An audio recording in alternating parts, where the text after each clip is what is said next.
Vamos lá, Gálatas capítulo 5, a partir do versículo 16, diz: digo, porém, andai no Espírito e jamais satisfareis a concupiscência da carne. Porque a carne milita contra o Espírito e o Espírito contra a carne, porque são opostos entre si, para que não façais o que porventura seja do vosso querer. Mas, se sois guiados pelo Espírito, não estáis sob a lei. Ora, as obras da carne são conhecidas e são prostituição, impureza, lascívia, idolatria, feitiçarias, inimizades, porfias, ciúmes, iras, discórdias, dissensões, facções, invejas, bebedices, glutonarias e coisas semelhantes a essas, a respeito das quais eu vos declaro, como já outrora vos preveni, que não herdarão o reino de Deus os que tais coisas praticam. Mas o fruto do Espírito é amor, alegria, paz, longanimidade, benignidade, bondade, fidelidade, mansidão, domínio próprio. Contra essas coisas não há lei. E os que são de Cristo Jesus crucificaram a carne com as suas paixões e concupiscências. Verso 25. Se vivemos no Espírito, andemos também no Espírito. Eu gostaria de pedir que você repetisse comigo esse versículo 25. Diga comigo: se vivemos no Espírito, andemos também no Espírito. Agora eu vou pedir a gentileza de se aumentar uns 30% do volume, né? Dizer com mais empolgação comigo: se vivemos no Espírito, andemos também no Espírito. Glória a Deus. Bom, nesse mês onde enfatizamos o sobrenatural, eu quero destacar para você que toda a vida cristã ela é marcada pelo sobrenatural. A palavra sobrenatural significa algo que está acima do natural. O arrependimento, que é tanto uma resposta do homem, como também, por outro lado, uma ação divina, a obra do Espírito Santo. Ele não é algo normal ou natural. Quando a Bíblia diz que o Espírito nos convence do pecado, estamos falando de uma obra sobrenatural. Quando o homem experimenta a conversão e nasce de novo, Tito 3,5 chama isso de o lavar da regeneração do Espírito Santo. Quando recebemos uma nova natureza, isso não é uma obra normal. Às vezes a ênfase que damos ao sobrenatural é apenas quando uma oração é extraordinária ou imediatamente respondida. Quando o milagre se manifesta de forma visível na nossa frente. De repente a gente empolga e diz: isso é o sobrenatural. Eu diria: não, isso também é o sobrenatural.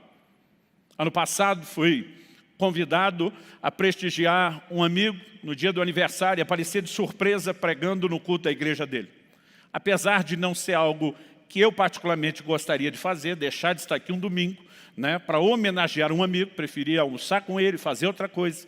Algo dentro de mim, aquele testemunho interior do Espírito Santo dizia: vá. E eu simplesmente fui. Eu lembro que ao final da reunião, depois de ter deixado meu amigo feliz com a surpresa de aparecer lá, uma pessoa me procura e me fez entender um pouquinho mais do propósito que Deus tinha. Ele disse: pastor, eu não te conheço, eu nunca te vi, eu nunca ouvi falar do seu nome, mas eu estava pedindo socorro de Deus para uma irmã minha que está num estágio avançadíssimo de um câncer que já virou uma metástase e se espalhou. Eu estava pedindo ajuda, pedindo que Deus me enviasse um anjo, alguém para nos ajudar. Ele diz: e ontem eu tive um sonho, sem nunca ter te visto, eu vi o Senhor com a roupa que você está. Quando você entrou nesse lugar, ele diz: aliás, anunciaram que era uma surpresa e pelo jeito nem o pastor sabia, ninguém sabia disso. Eu levei um choque. Você era a pessoa que eu tinha visto no meu sonho. O senhor se importaria de orar com a minha irmã? E ele e a esposa me levaram até a irmã, ela estava muito debilitada.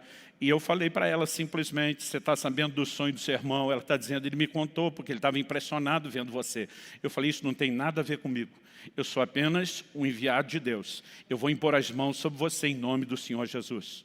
Hoje à tarde recebi um vídeo dessa pessoa que agora permanece na igreja desde aquele dia, dizendo que a irmã foi completamente curada. Todos os sinais desapareceram. Aí você ouve uma história dessa e diz: isso é sobrenatural. É, irmão, mas não é mais sobrenatural do que a sua conversão. Não é mais sobrenatural do que o seu relacionamento com Deus. E nós precisamos pensar essa vida do sobrenatural envolvendo todas as áreas, inclusive viver uma vida de vitória sobre o pecado. Porque se você acha que vai vencer o pecado com as suas forças, com os seus recursos, com a sua capacidade, você está mais do que enganado. Nós só podemos viver uma vida de santidade, consequentemente de intimidade profunda com Deus, porque sem santidade é impossível viver nesse lugar de intimidade se entendermos os recursos que Deus nos disponibilizou. Então nós começamos com uma declaração aqui no versículo 16 sobre andar no Espírito. Esse andar no Espírito é uma ordem, um imperativo. A palavra aqui traduzida andai, ela significa literalmente caminhar, fazer o próprio caminho, mas também traz a ideia de progredir, fazer bom uso das oportunidades, regular a vida, ou conduzir-se a si mesmo, ou comportar-se. Quando a palavra de Deus está falando a respeito de andar no Espírito, eu e você precisamos entender exatamente que isso, além de uma ordem da parte de Deus, é também um recurso disponibilizado pelo próprio Deus. Para quê? O texto diz, andai no Espírito e jamais satisfareis a concupiscência da carne.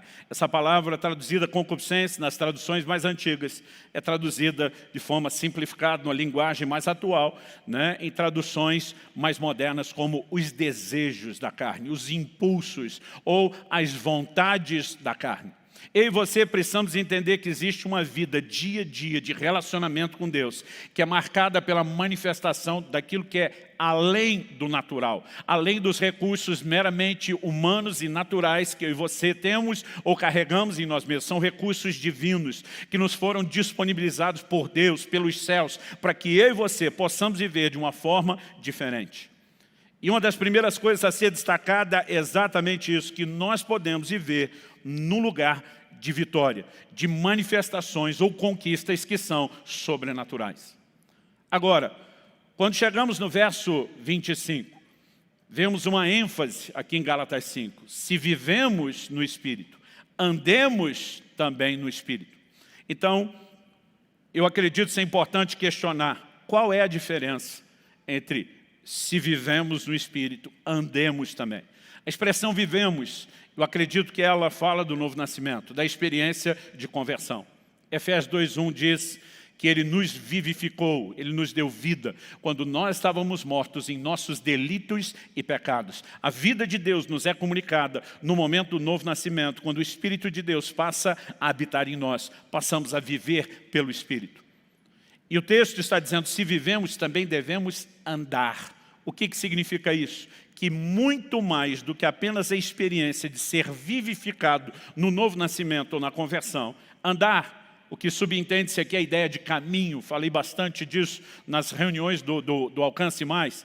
Deus profetizou a respeito daquilo que eu e você chamamos hoje de a nossa fé e o cristianismo, intitulando isso de o caminho. Essa é a maneira como os cristãos se referiam à sua fé no livro de Atos, o caminho. E anos, séculos antes da vinda de Cristo, Isaías, por exemplo, já estava anunciando, haverá um caminho santo, nem o louco vai errar o caminho. Por quê? Porque Deus não proporcionou para mim e para você apenas um caminho. Ele nos deu recursos para sermos bem-sucedidos ao trilharmos o caminho. Isaías também declarou que enquanto nós andássemos pelo caminho, haveria uma voz atrás de nós, dizendo, esse é o caminho, ande nele. Não dizia para a esquerda, não dizia para a direita. E nós apresentamos isso aqui como uma ideia da liderança do Espírito Santo. Quando a Bíblia fala sobre ser guiado pelo Espírito Santo, não está falando apenas de direcionamento profético, apenas de revelar um propósito a ser cumprido. Não é apenas esse tipo de direção, quando você tem uma convicção, como a que eu tive, de ir para um outro culto, em outro lugar, e de repente você entender que Deus tinha um plano. Esse é apenas um aspecto.